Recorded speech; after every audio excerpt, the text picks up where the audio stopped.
नमस्कार, good evening.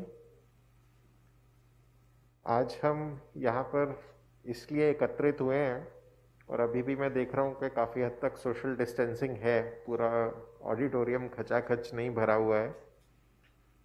तो हम लोग इसलिए एकत्रित हुए हैं क्योंकि हम सबको पता है कि ये कोविड का पैंडमिक जो है ये फरवरी या मार्च में शुरू हुआ था, उसको करीब करीब 7 महीने हो चुके हैं, 6 या 7 महीने। और इन 6 और 7 महीनों में हम लोगों ने हमारी सारी जो ज़िंदगी है, जो हमारी दिनचर्या है और जो हमारी एक्टिविटीज़ हैं, चाहे वो घर पर हो या फिर एक्ट ट्रैक में हो, वो काफ़ी हद तक बदल गई हैं। इस पूरे समय में 6 या 7 महीने में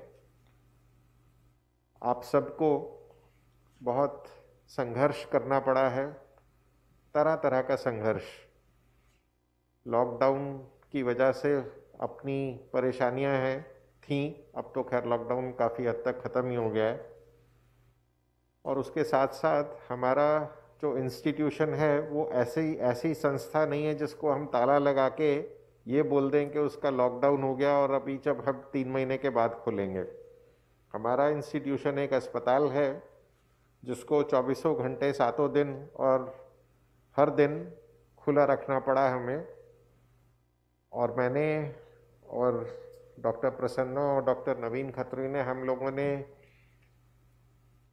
ने ये तय किया, सोचा कि ये संस्थान इसलिए चल पाया है पिछले 6-7 महीने में क्योंकि यहाँ के जो एम्प्लॉयज़ हैं, जो स्टाफ मेंबर्स हैं, चाहे वो परमानेंट स्टाफ मेंबर्स हों या फिर कॉन्ट्रैक्ट स्टाफ मेंबर्स हों, उन सब ने अपना पूरा सहयोग दिया है इस संस्थान को चालू रखने में और हमारे पेशेंट्स को देखने में और हमारे स्टाफ मेंबर्स की भी केयर करने में। तो इन सब चीज़ों के लिए आपका जो सहयोग रहा है एडमिनिस्ट्रेशन के प्रति, इसके लिए हम आपको दिल से धन्यवाद देना चाहते हैं। और हम ये प्रार्थना करते हैं कि आप सब और आपके परिवार के सदस्य स्वस्थ रहें, बीमार ना पड़ें और उनकी लंबी आयु हो। यहाँ पर इस समय ऑडिटोरियम में सिक्योरिटी स्टाफ मेंबर्स हैं, हाउसकीपिंग स्टाफ मेंबर्स हैं, टेक्निकल स्टाफ मेंबर्स हैं, फार्मेसी के स्टाफ हैं, और कोई भी हैं मिस्टर शेख? कौन? फायर? हाँ, सिक्योरिटी एंड फायर डिपार्टमेंट। और स्टूडेंट्स तो अभी नहीं हैं पर शायद आएंगे वो। तो ये सभी वो वाले डिपार्टमेंट्स हैं जो सीधी तरह कोविड वार्ड में जाके या फिर दूसरे वार्ड में जाके पेशेंट्स को नहीं देखते हैं, लेकिन ये सारे वो वाले डिपार्टमेंट्स हैं, वो कार्य करते हैं जिसकी वजह से पेशेंट केयर पॉसिबल होती है। तो मैं एक एक करके आप सबको धन्यवाद देना चाहता हूँ। मैं शुरुआत करता हूँ सिक्योरिटी स्टाफ से। तो सिक्योरिटी भी डॉक्टर्स की तरह और नर्सेस की तरह और कुछ लेबोरेटरीज की तरह 24/7 एक्टिविटी है। हम ये नहीं बोल सकते कि सिक्योरिटी किसी भी पल, एक भी समय हम लोग इसको 2 घंटे के लिए बंद कर सकते हैं, 6 घंटे के लिए बंद कर सकते हैं। और हमारा तो जैसा मैंने बोला, संस्थान ऐसा भी नहीं है जिसको ताला लगा दिया जाए और बोल दिया जाए कि ये लॉकडाउन हो गया तो चलो, पहले अगर 25 सिक्योरिटी स्टाफ की ज़रूरत थी तो भी 2 से काम चल जाएगा, वैसा भी नहीं है। हम तो पूरी तरह चलित थे। तो सिक्योरिटी स्टाफ का बहुत योगदान रहा है। मुझे पता है कि आप में से कुछ लोगों को कोविड का इन्फेक्शन भी हुआ है, आप लोगों ने लंबे घंटों तक, लंबे समय तक अपनी ड्यूटीज़ निभाई हैं, और वो ऐसे समय में निभाई हैं जब हो सकता है आपके घर में भी कुछ समस्या हो, आपको कुछ और परेशानी हो, और आपकी वजह से हमारा इंस्टीट्यूशन, हमारा जो अस्पताल है और जो साइंटिफिक एक्टिविटी है वो सब सुरक्षित रहे। और इस सब के लिए a very big thank you to all of you, including your leader mister Chauhan. मैं एक चीज़ इसमें और उसका जिक्र करना चाहूँगा कि सिक्योरिटी के जो मैंडेट है उसके अंदर सिर्फ सुरक्षा नहीं है, उसके अंदर ट्रांसपोर्ट भी है। और आप लोगों को पता है कि कोविड में एक जो सबसे बड़ी समस्या रही है वो है ट्रांसपोर्ट की, और वो ट्रांसपोर्ट का जो कोऑर्डिनेशन है उसको ठीक से चलाएमान रखना, वो मिस्टर चौहान ने और इनके साथियों ने बहुत बखूबी निभाया है। और अभी ये मुझे जस्ट यहाँ इस ऑडिटोरियम में आने से पहले बोल रहे थे कि कुछ अभी और उसमें परेशानी है, कुछ और नए डेवलपमेंट हैं। तो हर बार जब ये मेरे पास आते हैं तो फिर ये और मैं बैठते हैं थोड़ी देर, और फिर उसका कुछ ना कुछ हल निकल ही जाता है समस्या का। तो हम लोगों ने एक्ट्रैक में अभी तक स्पेशल ट्रांसपोर्ट अरेंजमेंट्स बरकरार रखे हैं, और हम कोशिश करेंगे कि जब तक हो सके और जब तक उसकी ज़रूरत हो हम स्पेशल ट्रांसपोर्ट अरेंजमेंट्स रखें, ताकि हमारे स्टाफ मेंबर्स सहूलियत से अपनी ड्यूटीज़ को अटेंड कर सकें। जो दूसरा डिपार्टमेंट है इधर, जो दूसरा ग्रुप है वो है हाउसकीपिंग स्टाफ, और आप सबको मैं बहुत बहुत धन्यवाद देना चाहता हूँ। आपका सबसे बड़ा रोल रहा है इस सारे 6 महीने में। आपके सहयोग और आपके योगदान के बिना ना तो वार्ड चल सकता है, ना एडमिनिस्ट्रेशन चल सकता है, ना फ्रंट डेस्क चल सकता है। कई सारे ऐसे दूसरे काम हैं जो आपके बिना बिल्कुल नहीं हो सकते, और आप में से कई साथी तो ऐसे हैं जो कोविड वार्ड में भी जिनकी ड्यूटी लगी है और जिन्होंने की है। और हम सब के मन में, मेरे मन में भी, आपके मन में भी कुछ कुछ शंकाएं थीं, अभी भी हैं, कुछ डर भी है कि हमें कोविड हो जाएगा, हमारे घर वालों को कोविड हो जाएगा तो क्या होगा। पर आपने इन सब चीज़ों को मद्देनज़र रखते हुए भी अपना काम, अपनी ड्यूटीज़ बखूबी निभाए हैं, और इसके लिए मैं आपको बहुत बहुत धन्यवाद देना चाहता हूँ।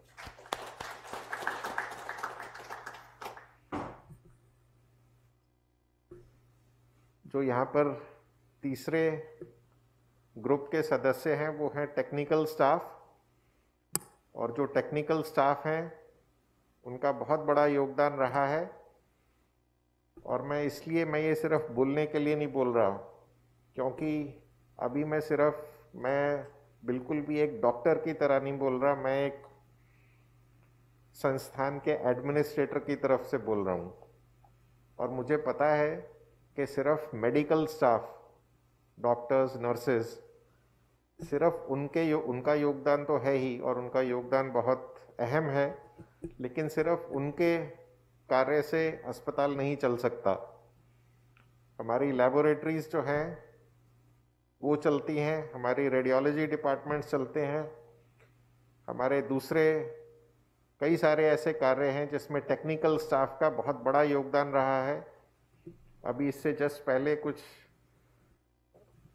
साथी डॉक्टर्स थे, नर्सेस थीं, और उसमें हमने एक डिपार्टमेंट का जिक्र किया था, वो है हेमाटोपैथोलॉजी लेबोरेटरी।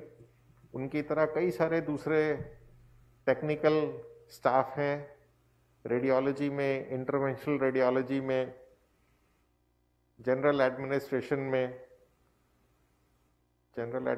में तो नहीं है, लेकिन मेडिकल एडमिनिस्ट्रेशन में आप सब ने बहुत योगदान दिया है। मुझे पता है सबकी तरह आपको भी कई तरीके की परेशानियों का सामना करना पड़ा होगा अपनी निजी जिंदगी में। किसी के घर में कोई बीमार होगा, किसी के घर में कोई काम करने वाला नहीं होगा, बच्चों को देखने वाला नहीं होगा, फिर भी सबके सहयोग से हमारा कार्य जो है वो पूरी तरह बढ़िया तरीके से चलता रहा। हम पूरी तरह कार्यरत रहे। तो इस सब सहयोग के लिए आपका बहुत बहुत धन्यवाद।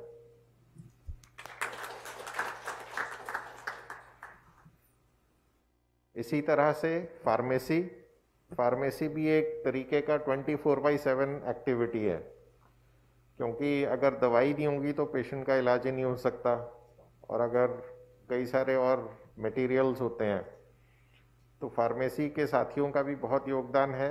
उन्होंने भी हमारी फार्मेसी पूरी तरह कार्यरत रही, और इस टाइम पे फार्मेसी का और भी ज़्यादा इम्पोर्टेंस है, क्योंकि कुछ ऐसी दवाइयाँ हैं कोविड के लिए, वो दवाइयाँ भी फार्मेसी में स्टॉक होती हैं, उसको हम मंगाते हैं, लेकिन वो फिर सप्लाई करनी पड़ती है जहाँ पे उसका यूज़ है, और वो किसी भी टाइम पर, सुबह, रात को, शाम को, किसी भी समय उसकी ज़रूरत पड़ सकती है।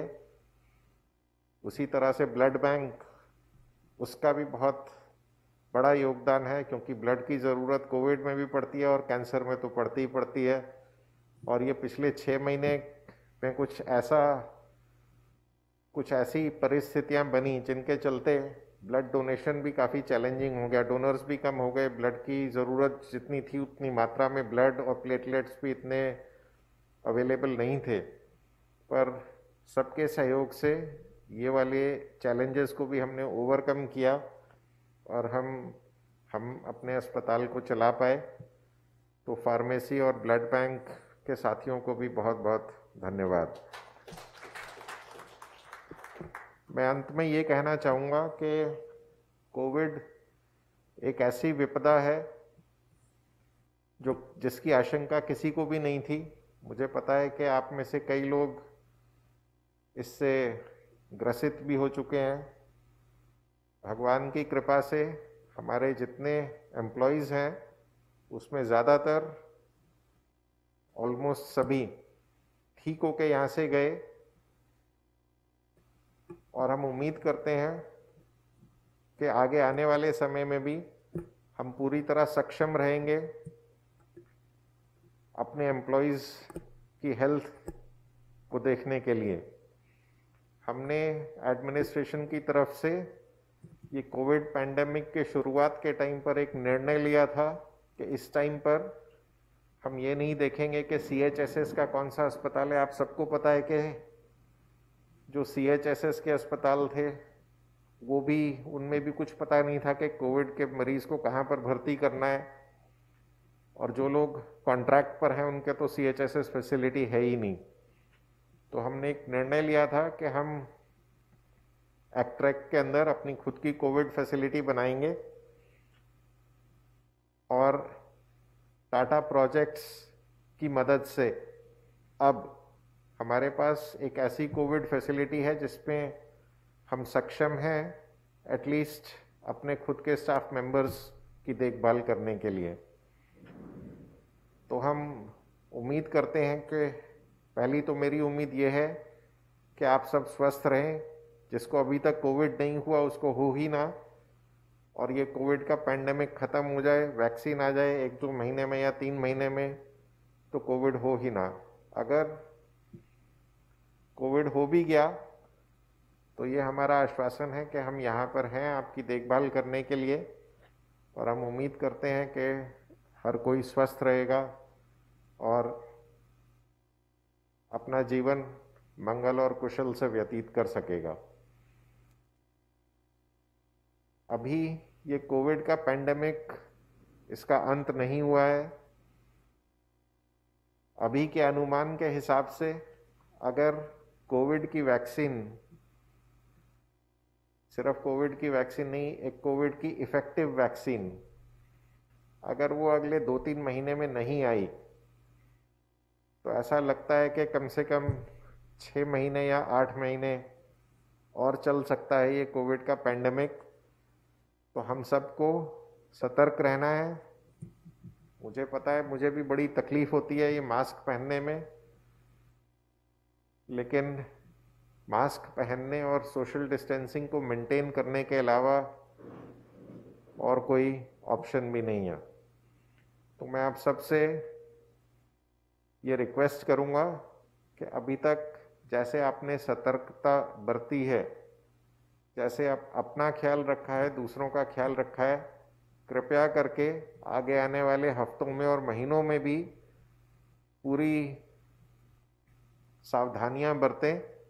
और जब तक ये कोविड का पैंडेमिक, जब तक कोविड का इन्फेक्शन और उसका ट्रांसमिशन समाप्त नहीं हो जाता, हमें इसी तरीके से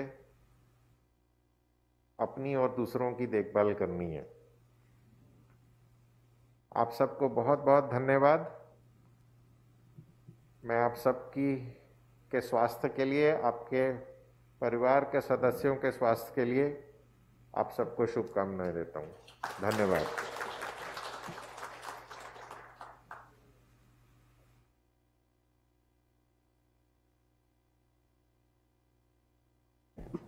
मैं सिर्फ धन्यवाद देना चाहता हूँ सबको। डॉक्टर सुदीप ने सबको धन्यवाद दे दिया। सिर्फ 2-3 चीज़ें मैं कहना चाहता था। एक तो हमारी सिक्योरिटी डिपार्टमेंट ने जिस तरीके से हम सबकी मदद की है, वो बहुत ही अच्छी तरीके से मदद की है। And thank you mister Chavan and your team, जितने अच्छे से उन्होंने ये 6 महीने में हमारे इंस्टीट्यूट को सुरक्षित रखा है, कोविड और नॉन कोविड दोनों की चीज़ों के लिए।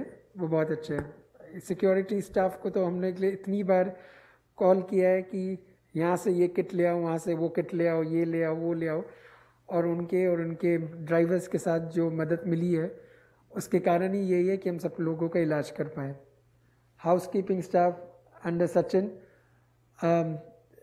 पहले सबको बहुत डर था कि हम कोविड में कैसे इलाज करेंगे, हम सबको कोविड हो जाएगा, लेकिन धीरे धीरे सबको समझ में आ गया कि नहीं, अगर हम अपने आप के प्रिकॉशंस रखेंगे तो हमें कोविड नहीं होगा। अगर हम मास्क नहीं पहनेंगे तभी ज़्यादा चांसेस रहेंगे।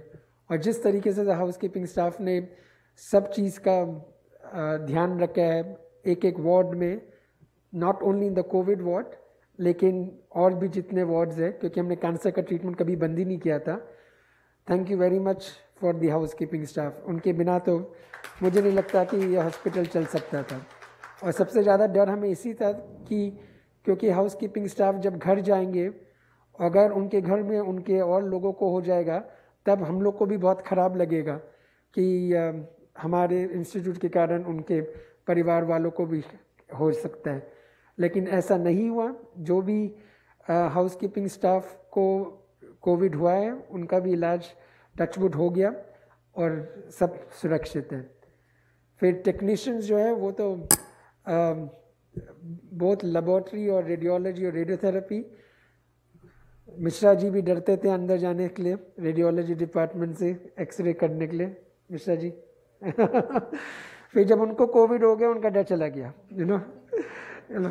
अब वो निडर होके जाते हैं। ये तो मैं सिर्फ मजाक कर रहा हूँ, लेकिन जो रेडियोलॉजी टेक्नीशियंस और रेडियोथेरेपी टेक्नीशियन और जो लेबोरेटरी के टेक्नीशियंस हैं, जैसे डॉक्टर सुदीप ने कहा कि डॉक्टर्स और नर्सेज का तो सबको काम दिखता है, लेकिन जो टेक्नीशियंस हैं उनको उनका काम नहीं दिखता है, क्योंकि वो बैक स्टेज में रहते हैं, बैकग्राउंड में रहते हैं, अनसंग हीरोज़। लेकिन अगर आप लोग जिस तरीके से काम कर रहे हैं, अगर आप लोग नहीं करते तो शायद ही हम लोग इसके ये कोविड के पैंडेमिक में जिस तरीके से हम लोग ने इलाज किया है सबका कर पाते।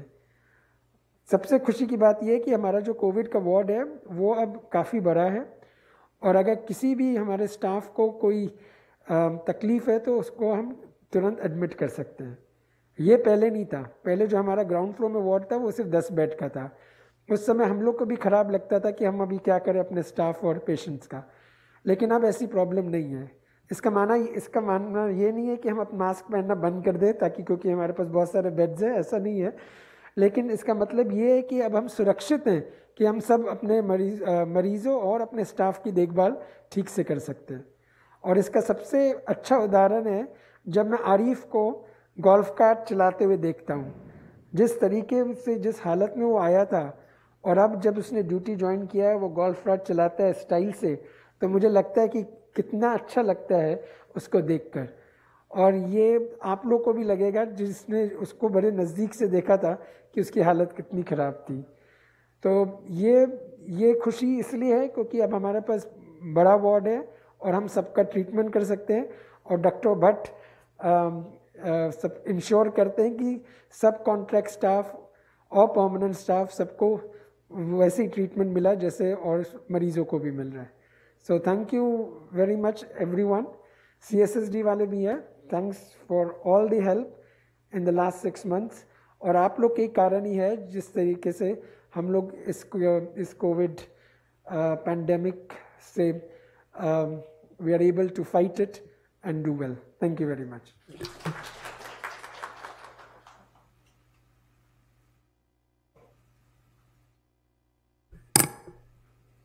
जैसे कि हम बार बार यही बताते आए हैं कि एक्टर एक पूरे टीम की तरह ये भी बोल सकते हैं खेल को खेला है। वी वर अनप्रिपेयर्ड, हमें तो पता भी नहीं चला कि कैसे होने वाला है, क्या होने वाला है।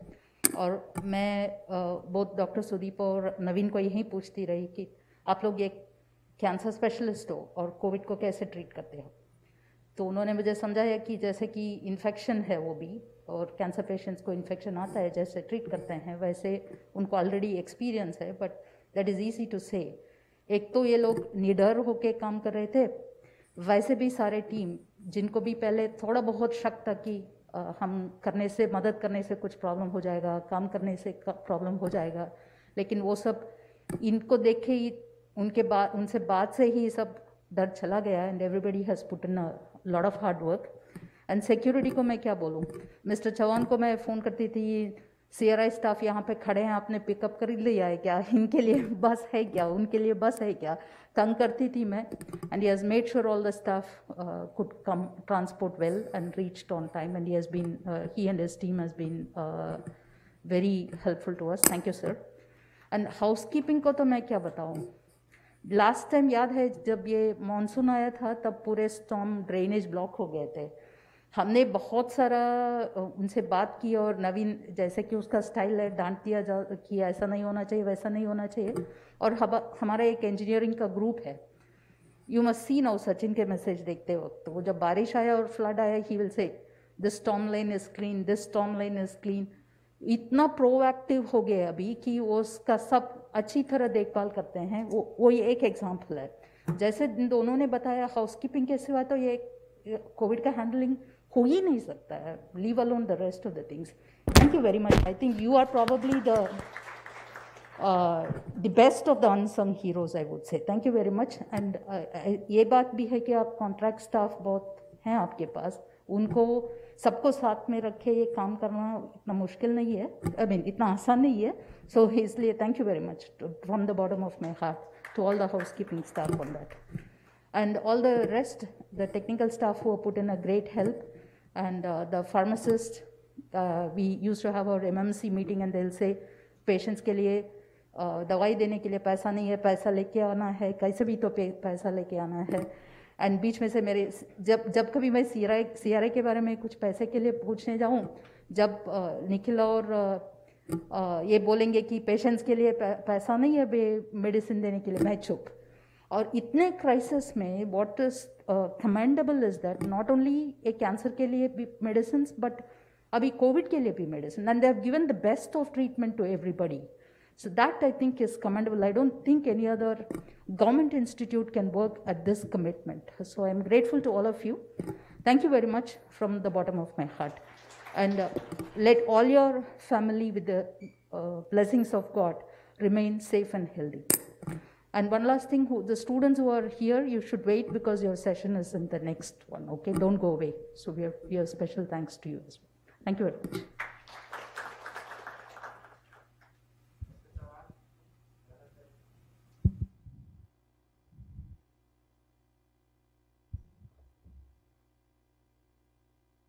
Good evening all. मंच पे उपस्थित आदरणीय director extract, deputy director CRC, deputy director CRI, मैं पहले तो मनपूर्वक आभार प्रकट करूंगा डायरेक्टर साहब ने जो प्रशंसा की, नवीन सर ने जो डायरेक्टर ने जो प्रशंसा की, मैडम ने जो की, हम लोग वाकई में उसके काबिल है कि नहीं वो मुझे पता नहीं, लेकिन somehow we have managed the show and I assure you that आगे भी बढ़ के जो भी हमसे हो पाएगा हम लोग करेंगे।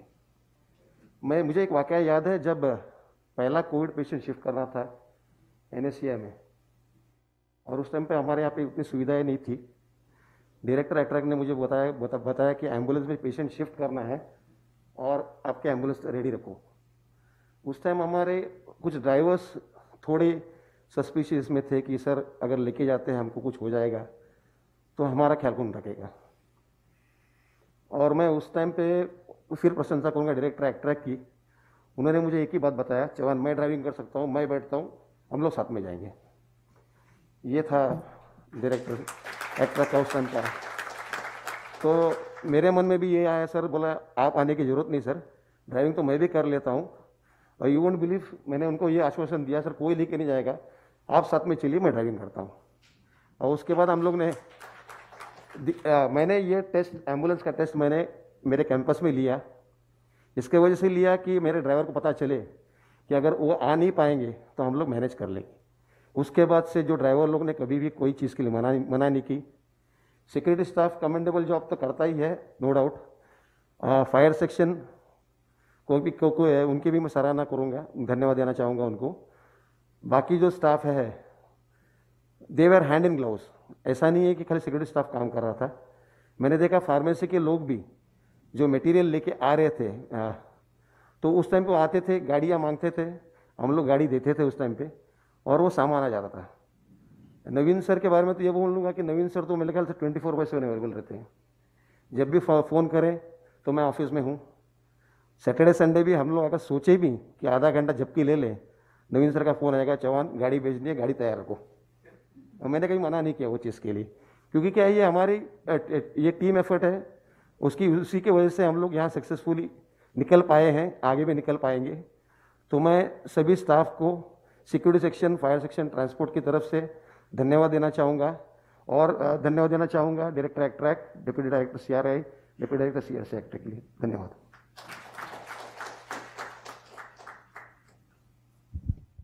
सचिन, आप कुछ कहना चाहते हो?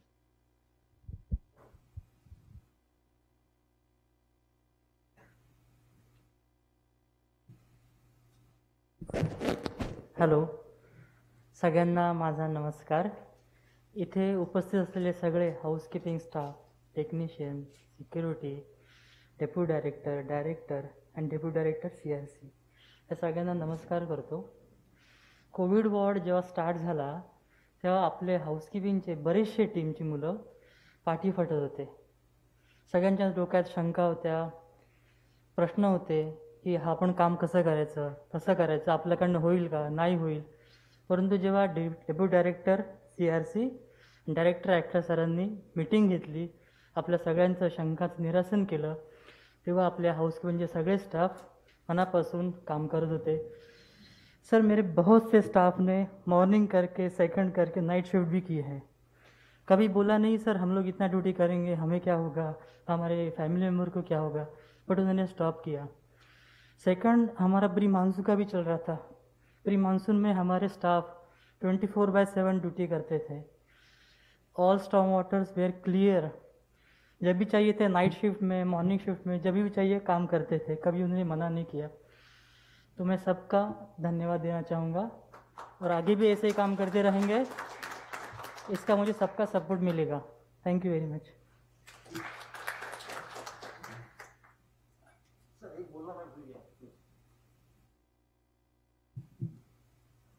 हमारे ड्राइवर आरिफ के केस में जो director attract, deputy director CRI, CRC जो उन्होंने प्रोत्साहन दिया, उस टाइम पे मैं उस डायरेक्टर कैबिन में था, और जो वो लोग टेंस थे उस टाइम पे आरिफ के बारे में, डायरेक्टर ने नवीन सर को बताया, इतना ही बताया, कुछ भी हो आरिफ को बाहर निकालना है हमको।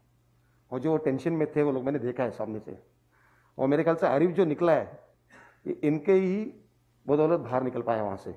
और आज आरिफ मेरा वहाँ पे क्लब कार चला रहा है। मैं इनकी प्रशंसा करूँगा, इनको धन्यवाद देना चाहूँगा कि कॉन्ट्रैक्ट का ड्राइवर होते हुए भी जो उन्होंने सेवाएं की है उसके लिए वो सराहनीय है। Thank you very much.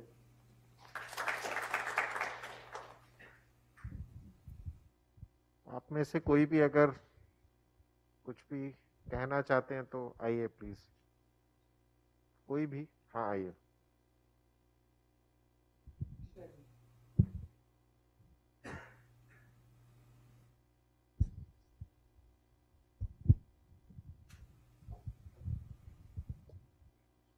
मंच पर उपस्थित हमारे श्रेष्ठ और यहाँ उपस्थित हमारे सभी भाइयों एवं बहनों, मैं सिर्फ इतना कहना चाहूँगा कि जब ये कोविड पैंडेमिक की शुरुआत हुई तो हम बहुत चीज़ों से अनभिज्ञ थे, और जब इसकी शुरुआत हुई विभिन्न फेजों से हम गुजरते गए। जैसे जैसे हमारा नॉलेज बढ़ता गया उस संदर्भ में कि पेशेंट क्या होगा, बहुत सारी शंकाएं थी, उसका निदान हुआ और धीरे धीरे बढ़ता गया। और वो चीज़ें जब हम नॉलेजफुल हो गए तो हमारे अपने आप को हम आश्वस्त करते गए और ज़्यादा कॉन्फिडेंट हुए।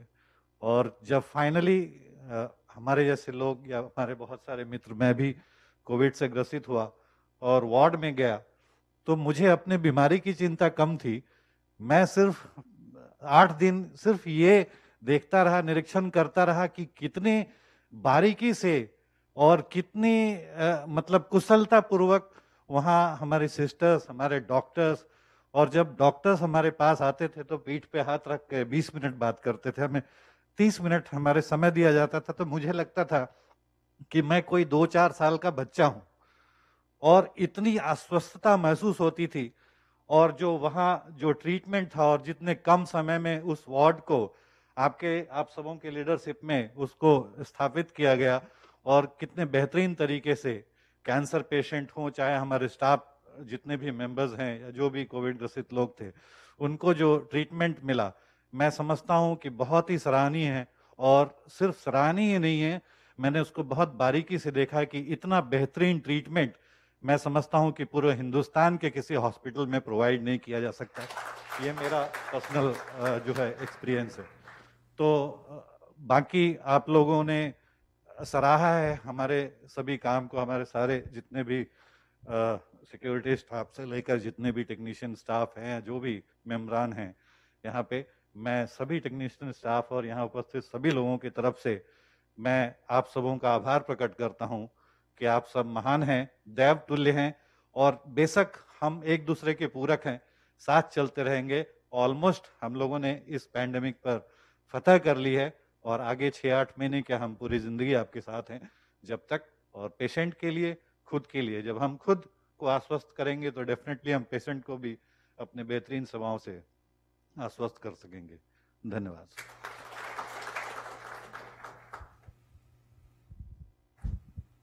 आप में से और कोई अगर कुछ कहना चाहते हैं तो आइए। हाँ जी आइए।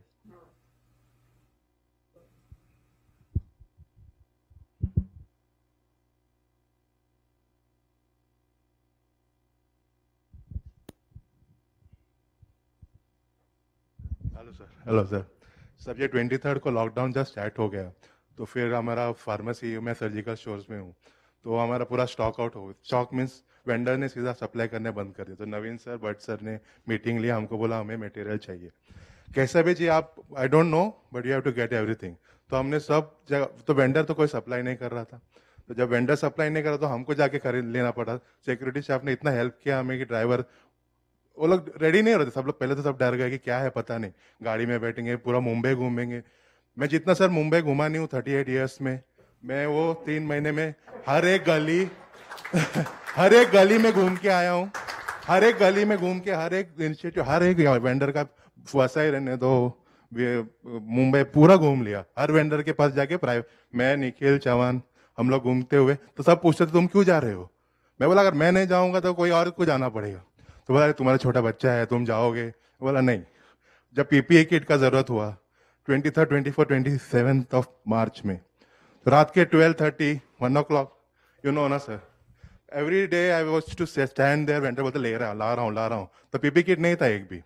मैं वहाँ पे 12:30 बजे विद द ड्राइवर खड़े रहते थे, फिर रात को 1 o'clock को इधर आके पूरा सप्लाई होता था, फिर हमको भी सेटिस्फेक्शन आता था। नेक्स्ट दिन नवीन सर, चलो पुणे में गाड़ी जा रहा, तुम जाओ सामान लेके आओ। मैं बोला सर पुणे में जाने के लिए ट्रक लोड लगेगा, अपना सिर्फ एक जीप जा रहा है। तो वो ऐसे सब कर करके सर कैसे, तो 3 months, ऑलमोस्ट 3 months में every day we travelled all over Mumbai, even Thane, and Bhiwandi everywhere. तो एक सेटिस्फैक्शन था कि कुछ तो किया इंस्टीट्यूट के लिए सर.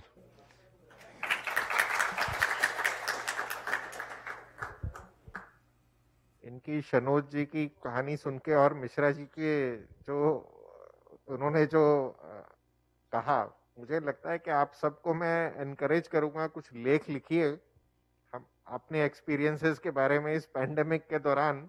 और हमारी एक वो मैगजीन आती है, उसमें हम ये छाप भी सकते हैं, क्योंकि इससे दूसरों को भी प्रोत्साहन मिलता है और दूसरों को भी कुछ उनको भी एक आश्वासन मिलता है कि हम सब कुछ ना कुछ कर सकते हैं. तो आप लोगों को मैं, क्योंकि ये बाद में ये सारी यादें धूमिल हो जाएंगी, फिर धीरे धीरे करके हम लोग भूल जाएंगे 5-10 साल के बाद. तो आप दोनों की बात सुन के मुझे लगा कि ये बड़े पर्सनल एक्सपीरियंसेस हैं, इनको दूसरों के साथ भी शेयर कर सकते हैं. स्पेशल बुलेटिन, या फिर नहीं तो हम लोग अपने we can take out a special, हम लोग एक स्पेशल इशू निकाल सकते हैं अपने एक्ट्रैक्ट मैगजीन का, क्योंकि हर कहानी अलग होती है, हर किसी का परसेप्शन अलग होता है. और जैसे इन्होंने मिश्रा जी ने कहा, पर अगर ये एडमिटेड थे, इनको तकलीफ तो हुई होगी. कोविड कोई आसान बीमारी नहीं है, उसमें कई तरीके के उसमें सिम्टम्स होते हैं. उससे हालांकि अभी ये इतने चेयरफुल नज़र आ रहे हैं, पर मुझे पता है कि इनको भी तकलीफ तो हुई होगी इस समय. तो पर आपकी जो आपने शेयर किया, उससे दूसरों को भी थोड़ा सा प्रोत्साहन मिलेगा, उनको लगेगा कि हाँ हम भी लड़ सकते हैं इस बीमारी से. तो आपसे मैं रिक्वेस्ट करूंगा, थोड़ा सा कुछ अगर लिख सकते हैं तो अपनी आप बीती के बारे में लिखिए. और शनोज जी, आप भी लिखिए कि आप कहाँ कहाँ घूमे, कहाँ कहाँ गए, तो वो दूसरों के लिए भी बड़ा यूजफुल रहेगा. डॉक्टर भट्ट कुछ कहना चाहते हैं. Good evening. I wish to talk about the three departments which are directly reporting to me. One is the front office. In somewhere June, July, we came across a situation where there are nearly 10 of the 18 front office staff are either positive or they are have to be isolated because they are quarantined because they had an exposure. So in such a scenario where front office has to function and take care of the patients, they have lived up to that requirement, and they didn't crib or anything. They just worked on with the minimum staff which they had. And all the counters have been manned in a way that there is no problem in the way the functions happen. Then we decided that the front office should run 24 hours because the COVID ward requirements have increased and we have to have the front office running 24 hours. We overnight, with a very short notice, we have said the front office will now work front office from the next day onwards. And they had lived up to that requirement. They never said, there is no protest or anything from their side. They have happily taken that challenge, and the front office is now running 24 hours. A big clap to them for everything which is happening. I'm a bit, sorry for them also, because when they had COVID, some of the front office staff, our COVID ward has not started, and there is no way we can isolate or quarantine them. Due to which I have to send some of them to the Indiabul Center and all, which is not a very optimal place to send. And some of them have to isolate them at home as well. So which is not a very ideal situation. But we don't have the infrastructure at that point in time. But then later on, now there is no problem. Now we have the COVID ward with the isolation, everything there with us. But at that point in time, it was not there. Then I have to talk about the pharmacy. Pharmacy also had a problem with the staffing, where some of the staff became positive. Then we are running pharmacy 24 hours. The demand is more, and we have incredibly low staff strength. The bench strength is less. Now we have managed to get those staffing now with the recruitments. As Shanoja said, Nikhil, Chavan, the three of them together made sure that the medicine and the consumables are reached in our stock for this requirement. So as Shanoja said, whenever I say you have to go and collect it yourself, because the supply is limited, and it's like the smarter guys gets it. It's something like that. So we have placed the order, that doesn't mean we'll get the material. So I have to rush him to the godown. He has gone to this BOND, Vasai and all those places to get this material. And we got it, and we ensured that the inventory is maintained with us. Third is the CSSD. CSSD has taken 2 additional requirements. They also had affected with the positive patients or require isolation. It has happened to them, and it has happened to their families as well. One is the disinfecting of masks, which they are carried out as a new activity, and they are doing a nice job of it. And getting it manufactured, maintaining an inventory, and getting the material for that mask what everybody is wearing here, and getting that disinfected in the facility we have started. Second is in the COVID facility, we require the COVID waste to be autoclaved. That is the requirement. There also they are putting the manpower, even though they are short of manpower. They are putting personnel there, and we have made sure that the COVID waste have been autoclaved and sent out. So these are all these are all additional challenges that these 3 departments are taken. A big thank you to all of them. मैं एक चीज़ कहना चाहूँगा pharmacy के लिए, अगर कोई भी Covid की दवाई इंडिया में आई है, सबसे पहले एक्ट्रेक पहुँच जाती थी, and that was because of Nikhil, you know, and Chavan. सबसे पहले हम लोग ले लेते थे, फिर दुनिया को मिलती जाती थी वो।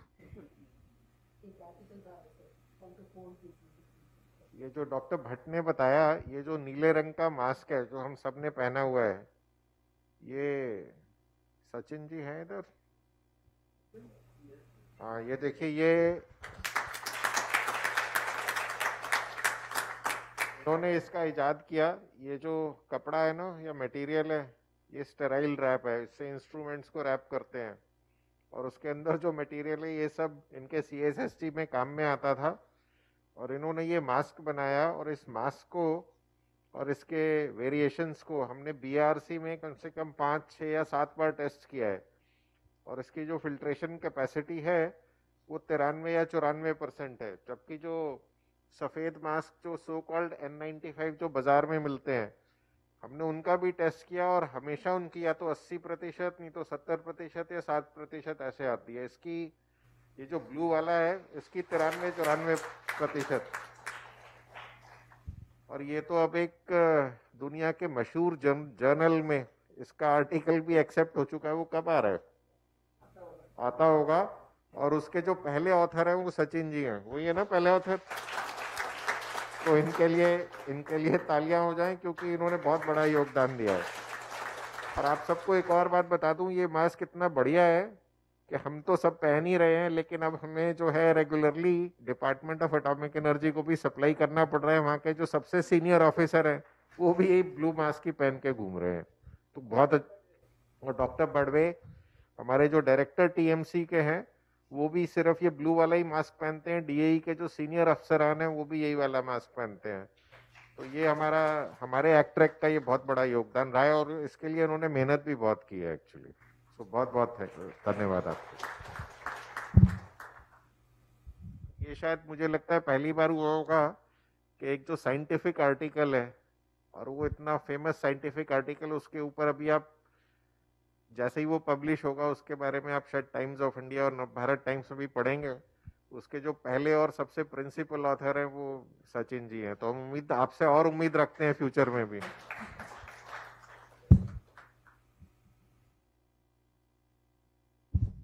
चलिए, अगर आप में से और किसी को कुछ नहीं कहना तो बहुत बहुत धन्यवाद। आप सबको बहुत बहुत शुभकामनाएं। आप सब स्वस्थ रहें, आपके घर परिवार के सदस्य भी स्वस्थ रहें। Thank you very much.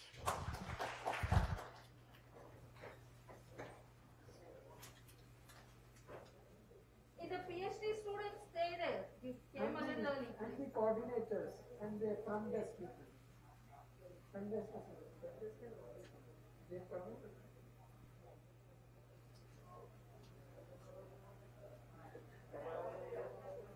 And I think now we are about 6-7 months into this unique situation, which we had never anticipated we will land into. We have learnt a lot. Our initial level of uncertainty and apprehension has come down. As a medical community, as doctors and as nurses, we have learned how to treat COVID patients much better than we knew about 6-7 months ago. And which is why many of you might have noticed that the number of serious cases and fatalities have also been coming down, not only in India but also worldwide.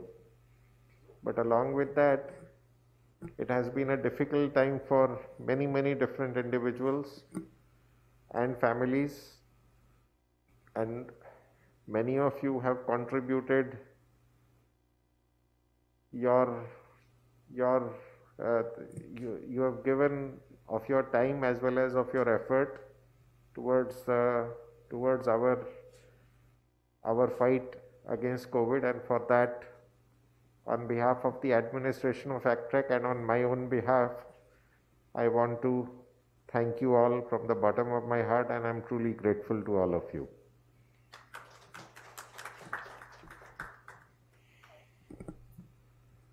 I think COVID has disrupted our lives in a way that nothing else has disrupted it, at least in my own lifetime. And Prasanna and Naveen and I were just discussing before the meeting that we don't know if and when a time will arrive when we will be without masks, when we can see each other's full faces like we used to earlier, and even whether we'll get used to be in a situation where we won't wear masks. I think the mask will become a part of our self-identity, and I think there will be a time, or there is already a time, when we'll be scared of not wearing a mask. But I do wish with all my being that there is a time when I don't have to wear a mask, because I think a mask is the most painful thing to endure every day and day after day. So hopefully we'll see the end of the pandemic at some point of time. I think it is still some time to go. I will urge all of you to continue to take precautions, not to let your guard down. What happens is that after a period of familiarity with some danger, there is a tendency to let the guard down. So, if somebody walks on a tightrope or does a trick, which is a dangerous trick or a stunt, the first time or the second time or the fifth time, they are more careful. When you have done it already hundreds of times, you tend to let your guard down.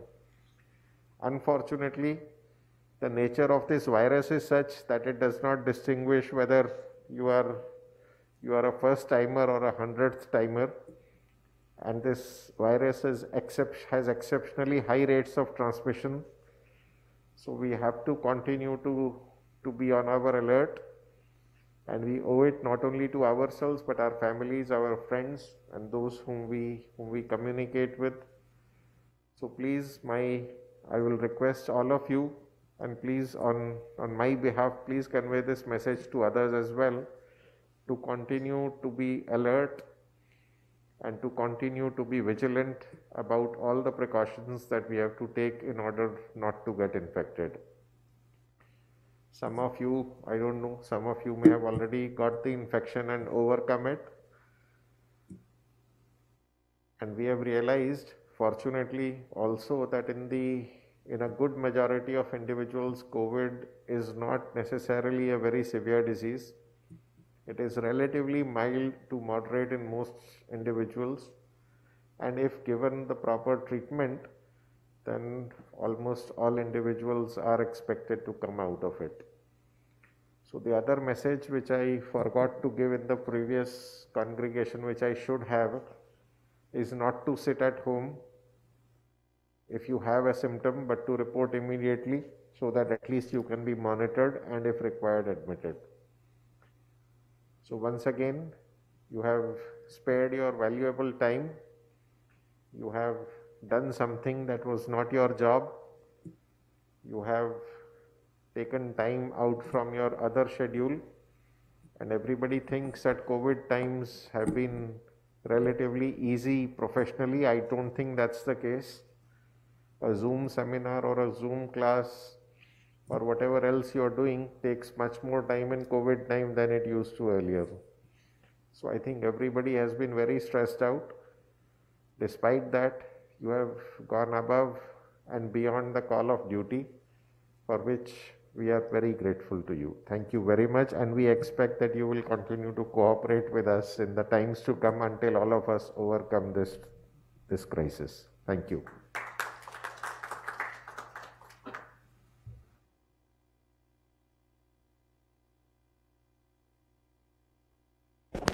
I'll just thank all the students who have helped us with the data entry. It's a terrible job. If you ask me, I can't sit and do it. But, Prasanna was very gracious to request some of the students to come forward and do that. And all of you have done that. So thank you very much for helping us with that, despite the fact that you had your lab work and other stuff to do. And that means a lot to us. And we hope that we still get that cooperation. I know all the labs are opening up, but we'll see how we can sort of arrange the timings and all that. So thank you all the students for that. For our coordinators in the front desk, all of you have done a commendable job. It's not easy to sit in that front desk and screen all patients. That's a lot of job, and all of you have done that despite that not being your core responsibility. So thank you for doing that, and I can see some of the coordinators here. Many are missing right now, but please convey our heartfelt thanks to all of them. It wouldn't have been possible without all of you pitching in. Thank you.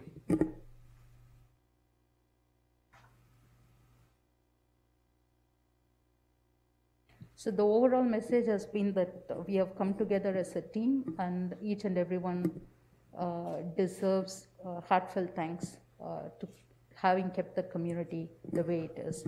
And for the students, it's very important under these circumstances that we do our part, however small it is.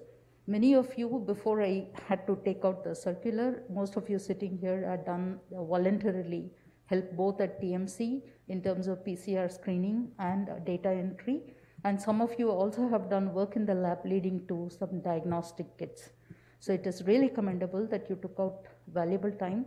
And some of these are boring jobs and you had your own fears, but then leaving aside all that, as like everybody who went through this process, you have gone through this process, gotten confidence, and you are doing your part, however small it is.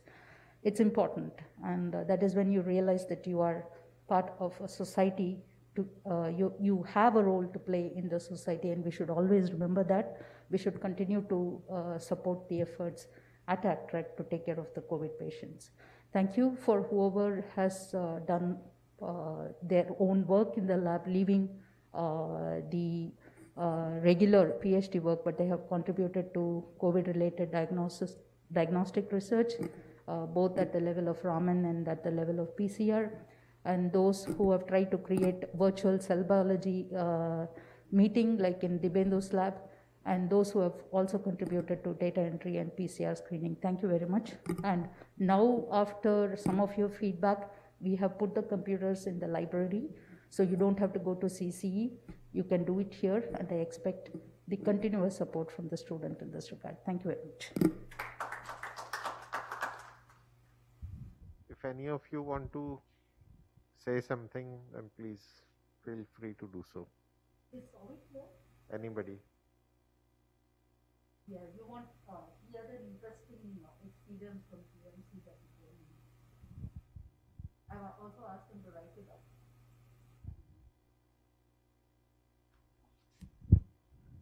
Thank you, sir. So this was during the first lockdown, and so as a part of my PhD work, real-time PCR or RNA isolation were routine tasks for all of us. Then I was going through the headlines and I saw that there is exorbitant amount of charges people are asking for the tests. Then I realized that in our own house, we have so many real-time PCR machines sitting idle because all of us were at home because of the lockdown. And I thought that maybe we can utilize that and we can come up with some testing facility in ACTRAC using those real-time PCR machines, which are otherwise used for research purposes. And that way we can contribute probably, and we have people who are already into those techniques and who know all those techniques in and out. So I wrote a mail to ma'am, and then I came to know that there is already an initiative in the TMH. So I wrote to them, and then I said that I am interested to work there because anyway the labs were not open. So I thought of utilizing some time helping them out. So then I got myself admitted to that whole process, and then they asked me to do the RNA isolation part of the process. So I worked there for 1.5 months, and it was a altogether different experience, starting from what is the how to put on the PPE, how to take care of it, and all those basic requirements of biosafety protocol, and how to take the sample, how to cross-check whether the SRF is proper or not. All those things were new to me, and I got to know each and every process, apart from the thing which I was supposed to do. And then I learned the camaraderie there, and how at each level people communicate, and the line of communication was so good. All those nitty-gritties I got to know from there, and it was altogether a new experience for me. And then finally, when the labs opened, I rejoined here, and then I shared those experiences with Prasanna ma'am, and she asked me to write about it. I will do that, ma'am. So yeah, thank you for the opportunity, TMH.